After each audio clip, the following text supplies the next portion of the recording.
It feels like a presentation.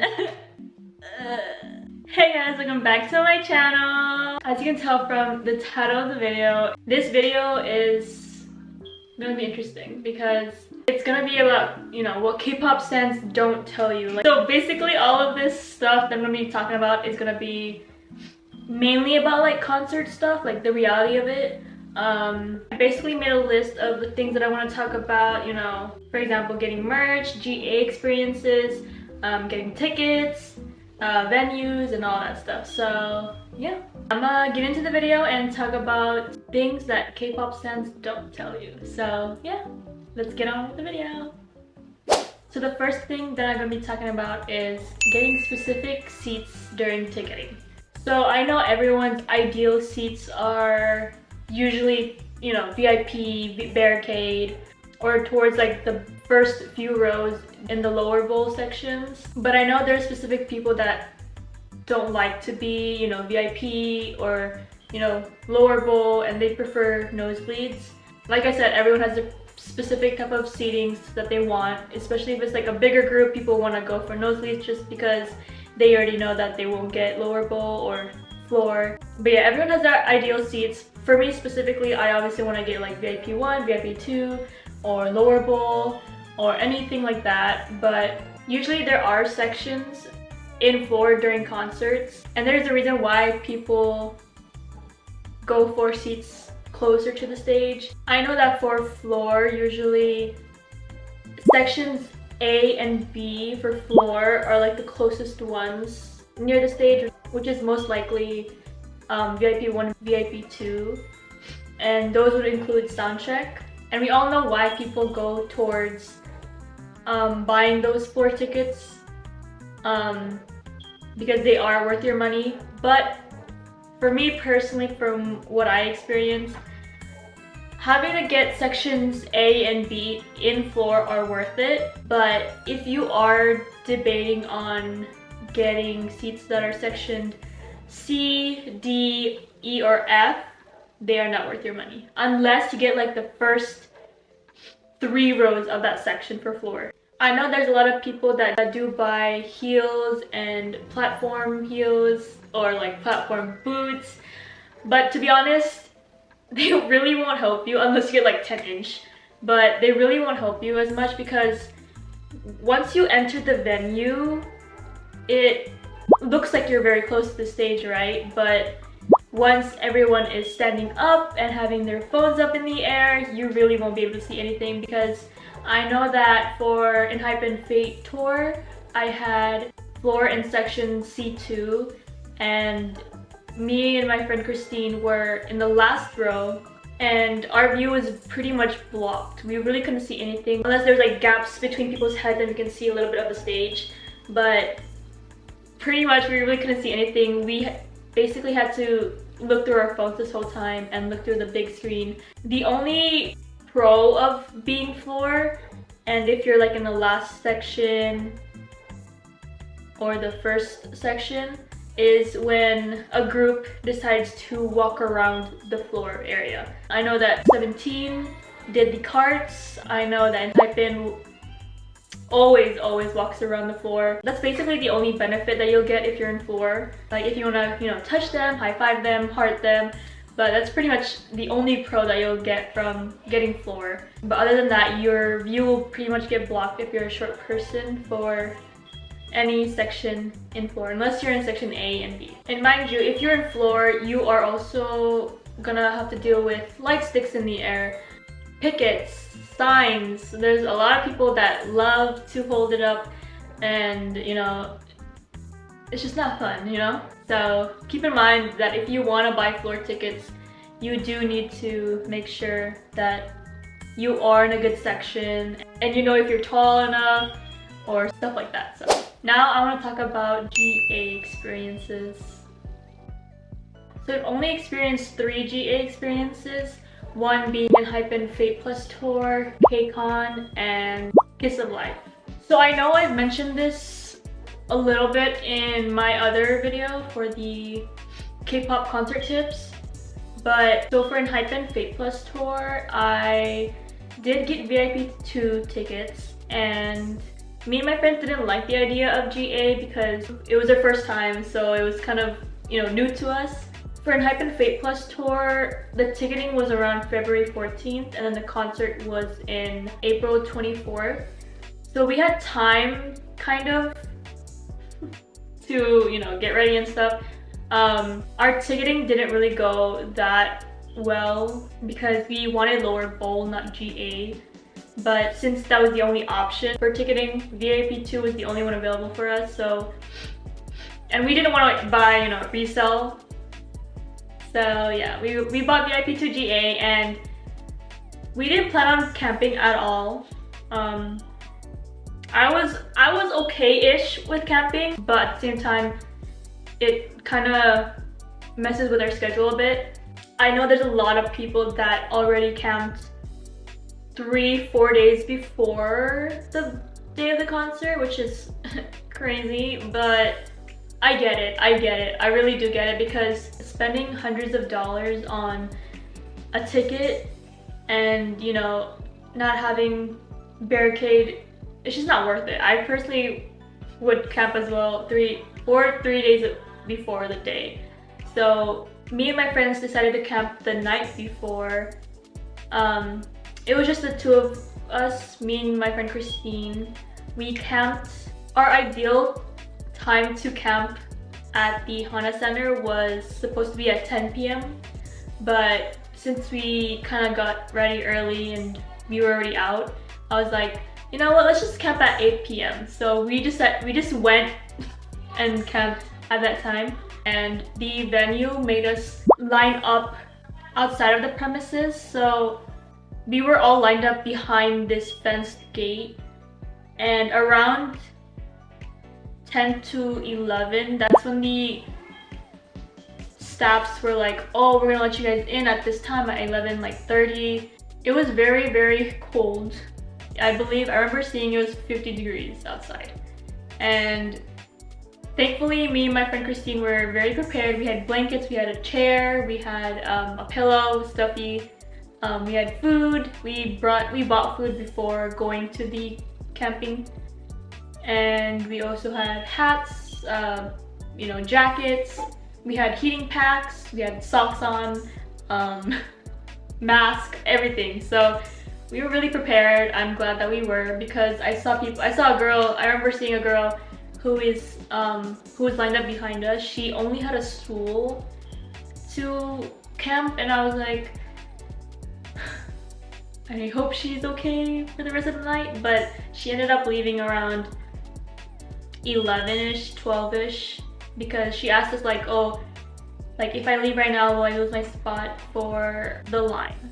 So that's the thing about camping. So there are people who will be the leader, like the fence, I believe it's called honorary leader. Whoever's like first in line for the camping will most likely be the leader, and who controls like the number of where you are in line. Like there are people who do that and actually follow those rules, but there are a lot of people who will camp for themselves and for their friend, but their friend isn't there. So whatever, like for example, if I get number 260 and my friend Christine is 261, but both of us camped for my friend Raven because she couldn't camp with us. In the morning at like 6 a.m, that's when I picked up my friend Raven to go in line with us for the actual numbered wristbands in the morning at 8 a.m.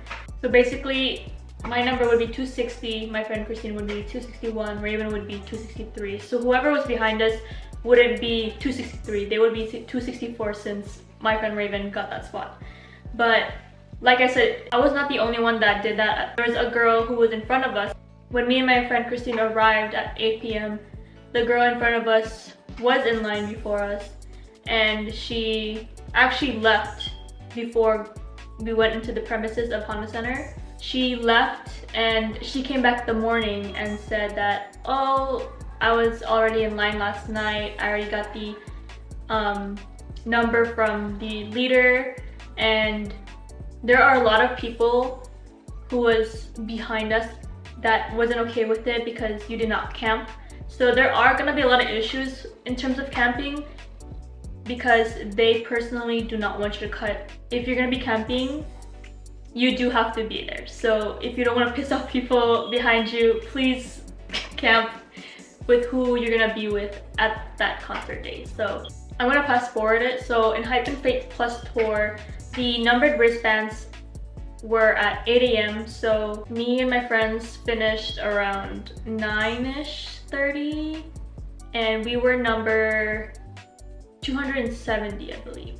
By the time we finished getting our numbered wristbands, we went back home, showered, got ready, makeup, hair, outfits on, and then we had to get back to the venue by 2 or 2:30 for check-in.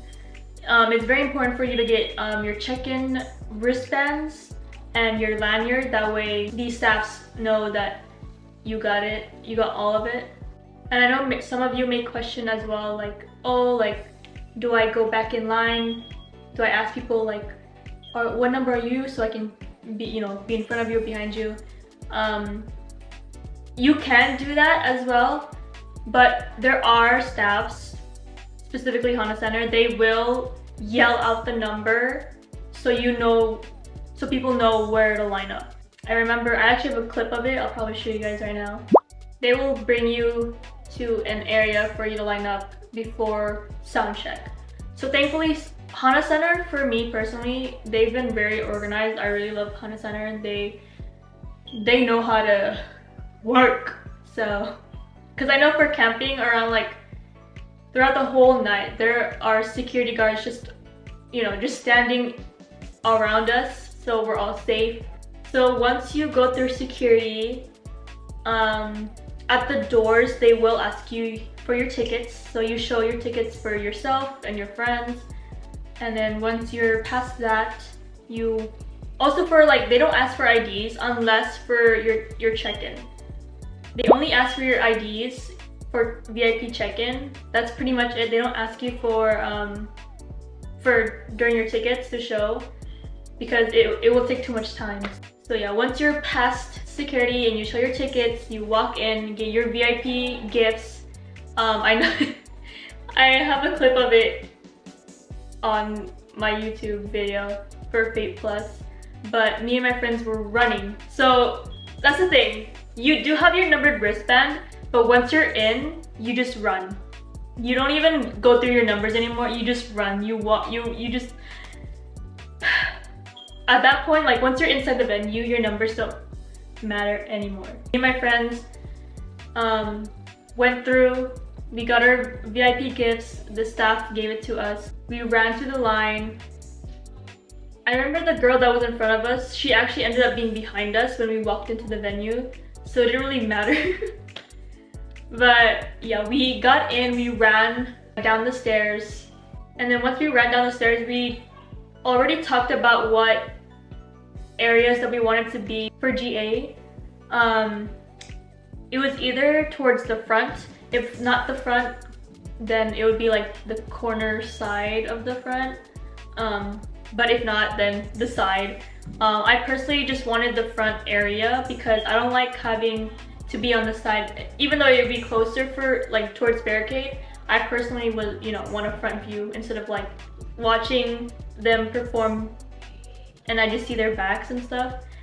Personally, GA for in Hype and Faith Plus, it was really chaotic, that's what I'll say. Like, everyone is chill until Hypen came to the stage for soundcheck. Everyone started pushing. I'm not even kidding you. If you're a short person, you will get pushed. Like, everyone's gonna start sweating too. So the smell, like, even if you shower before, everyone's gonna start smelling again because you're sweating and everyone's pushing and everyone's arms are up and screaming, all the breaths are out. Yeah, that's the thing about GA, you will get pushed a lot. Cause I remember during soundcheck specifically, and during the concert, my friend Christine had a problem with a person who was behind her. I think she was a little taller than my friend Christine. She had her hand, her elbows like on top of Christine's shoulders, trying to film. So basically, for example, these are Christine's shoulders, and this is the person behind her with her phone trying to film.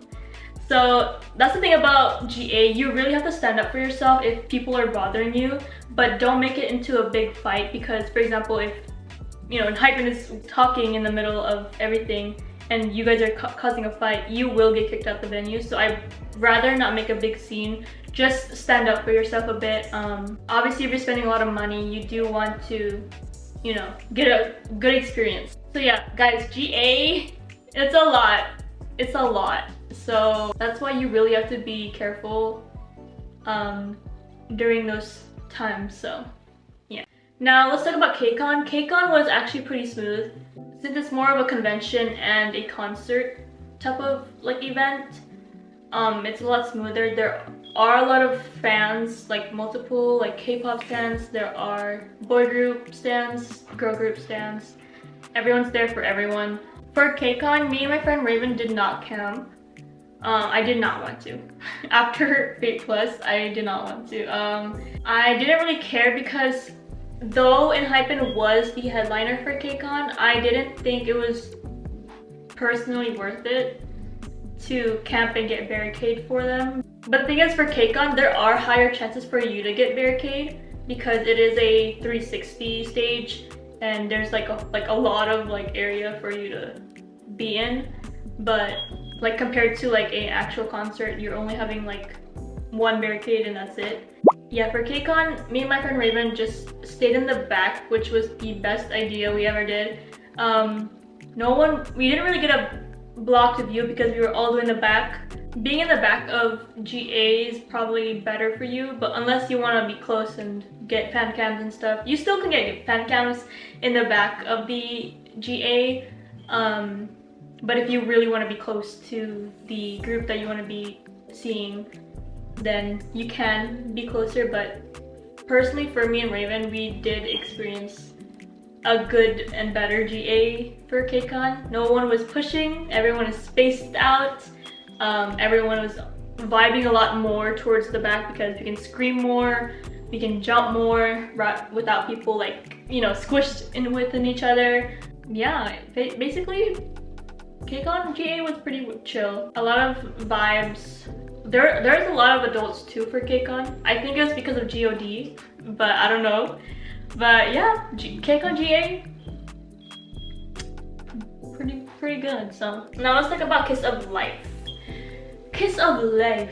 Like I said in the last video, I did go to Kiss of Life last minute, the day of, and there's two GAs for Kiss of Life.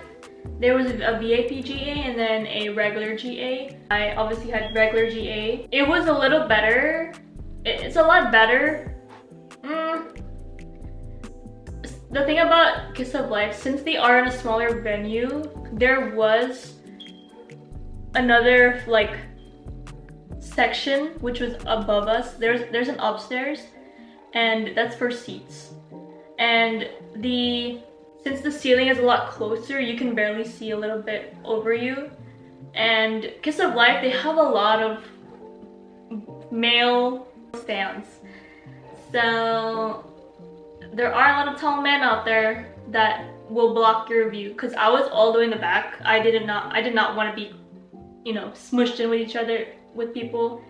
Because for the first like 2 songs, I was close with people, like I was in the GA, but I was bumping my elbow in someone's head and I kept bothering them, and I could see that I was bothering them because they kept turning around to check like, what are you doing? So I went to the back to, just like be free. I did not want to be within everyone. So throughout the whole concert, I did not see anything because out of nowhere, so many tall men just came up in front of me and just like, they were like this, bro, like I cannot see shit. So yeah, all I did was just look through my phone and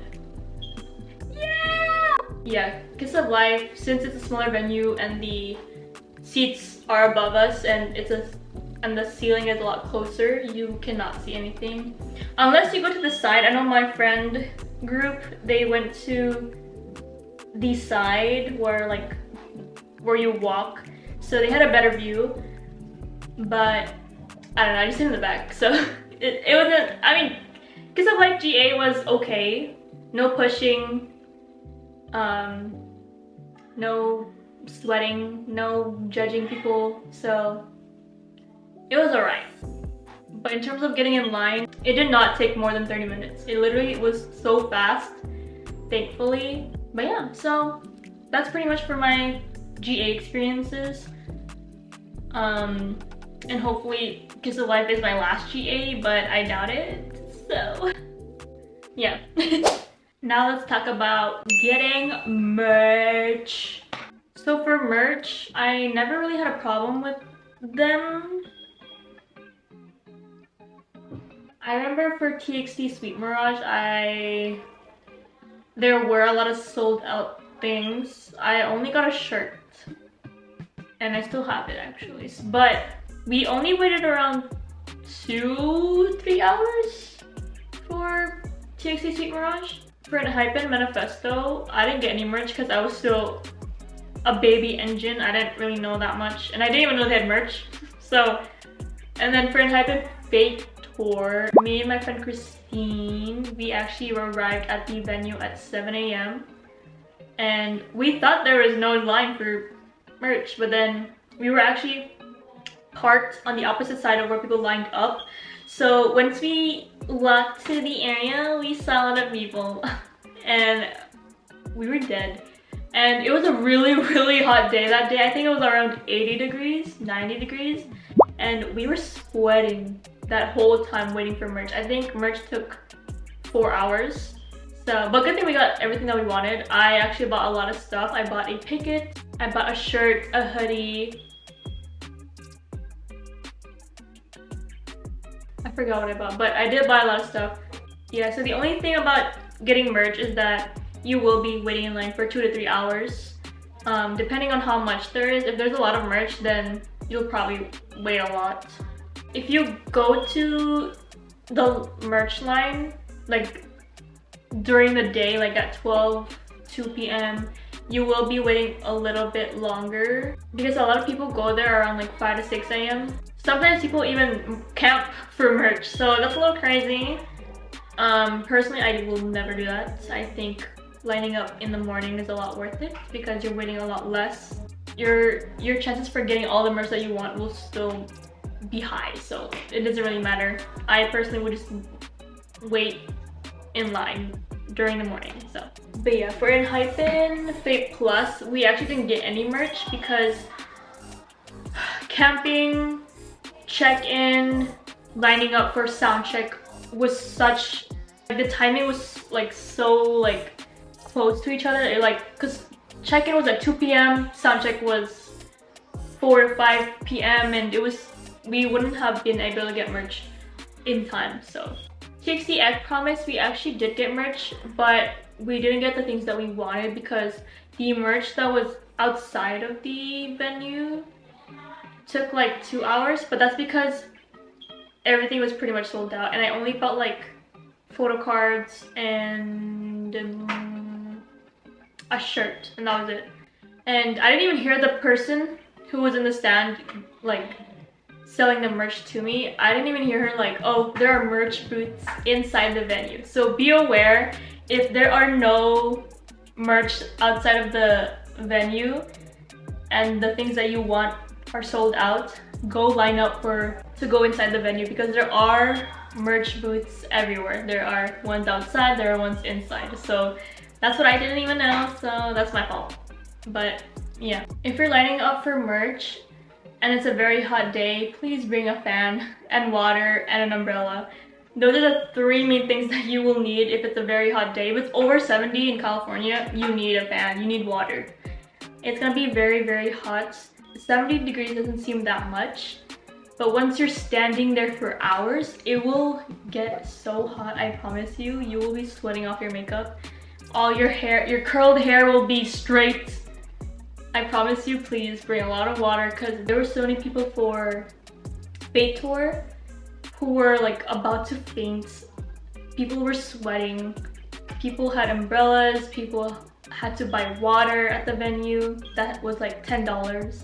For Dignity Health Sports Park, they did help out with the heat a little bit. There was no shade though. So, cause the area that we were in for merch, it was in a parking lot and then like the sidewalk where the venue is. But the only thing that they helped with, like the staff in Dignity Health Sports Park, was this big old fan, like a big fan that had water going out, so that helped a bit. But it was only one fan, so did it really help? Now be aware, if you haven't been to a concert, or a K-pop concert specifically, merch is really expensive. I actually have one of the like merch stuff, but for example, light sticks are obviously like around $60 to $70, and then the batteries are like $2. You get 2 batteries, $1 each. No. Usually tickets are always $15. Photo cards are around like, depends on what you're getting. Like if you get like the mini photo card, it's $12. The like photo card sets, like it comes like a amount of like a lot of like photo cards, it will be like 100. There's hats, light stick covers. Those are like $30 to $50. And then in terms of clothes are the most expensive ones. The quality of like merch clothing, I don't think it's worth your money, because it feels like you just got a shirt from like Shein. I'm being honest, guys, I'm being honest, okay? Like the fabric isn't like cotton, it's not thick, it's just like a regular t-shirt that you would wear for like bed. Yeah, for example, like jackets, hoodies are always around like 130 at the most. Shirts are always like 50 to 70. But yeah, if you want to buy merch, please save up, because the amount of merch that you will get will be the same amount of money you spent on your ticket. So save up a bit, you know. Now let's talk about venues. So this is only for people that live in LA. If you don't live in LA, then I can't really say anything.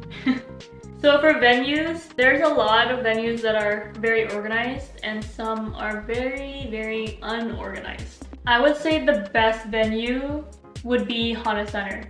Honda Center, for Enhypen and Manifesto, there are a lot of security guards and a lot of staffs who will be walking around just to make sure everyone's safe. And you know, if you have questions, there were like staff selling light sticks. They even had the batteries with them as well, and you can do Apple Pay or just card.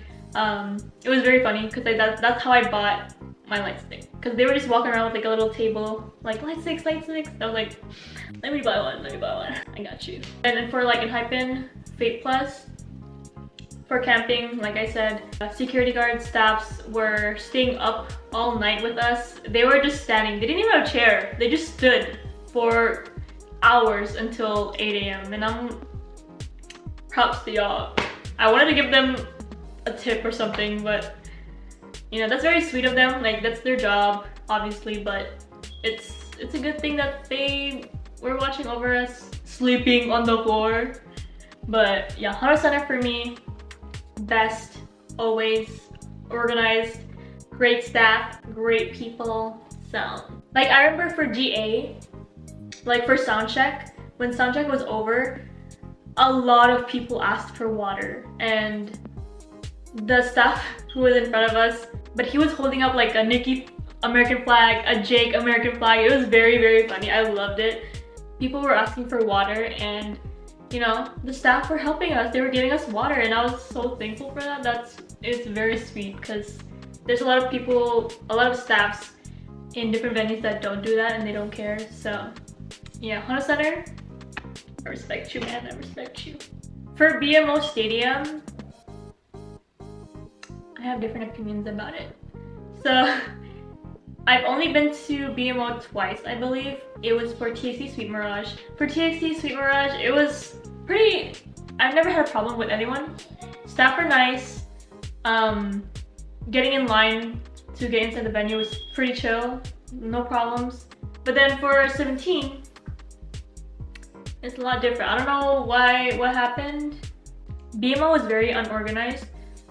For 17 day 1. 17 day 2, it got a little better, but I think for 17 day 1, BMO staffs were going through every single bag carefully, which is understandable, I get it. But it did take a little too long for everyone because the concert started at 7:30, but the concert didn't start until like 8:30 or 9-ish.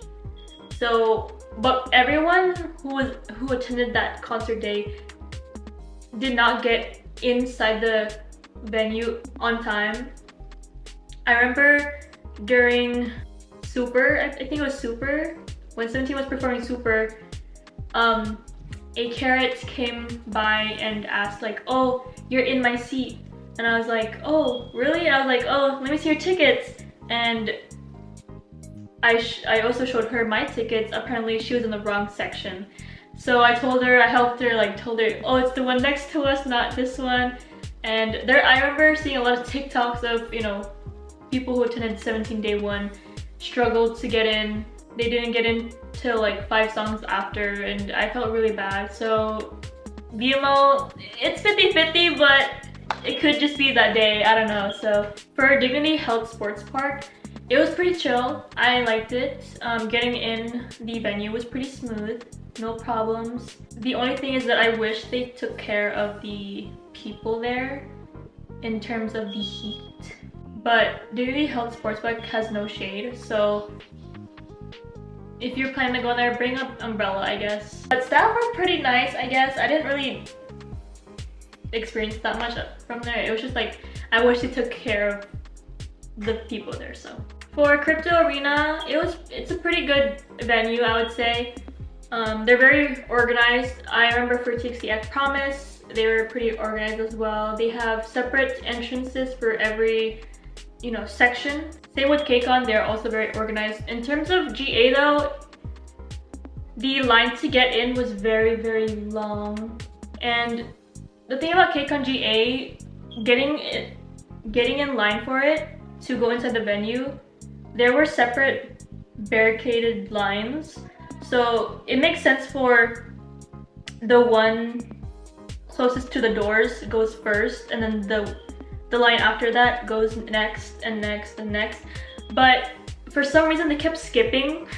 Like they would start off with the last row and let them in go first, and then they would go to like the third one nearest to the doors and let them in.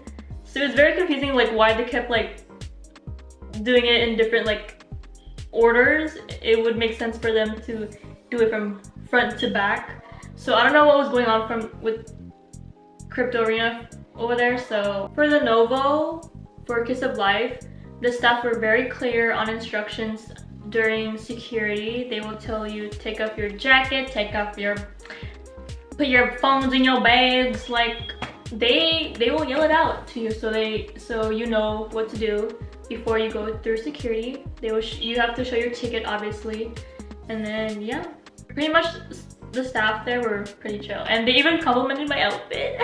I was like, okay, stop. But yeah, that's pretty much for today's video. If you guys have any questions that I never answered, let me know in the comments. I really would love to help you guys out. If this is your first concert, or if this is your first GA, or if this is your first camping, first anything, you know? Just let me know in the comments if you have any questions. I hope you guys enjoyed this video. I hope this really helped you guys out for anything. I do plan on going to more concerts this year, especially in Hypen.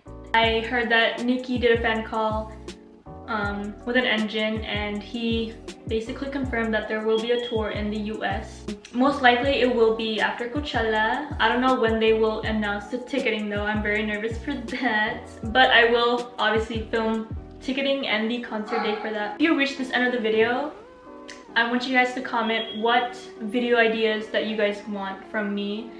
It can be concerts, it can be advice, it could be more album unboxing.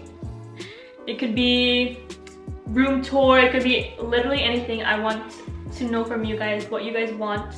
And yeah, so I hope you guys like this video, and please like and subscribe, and I'll see you guys in the next video.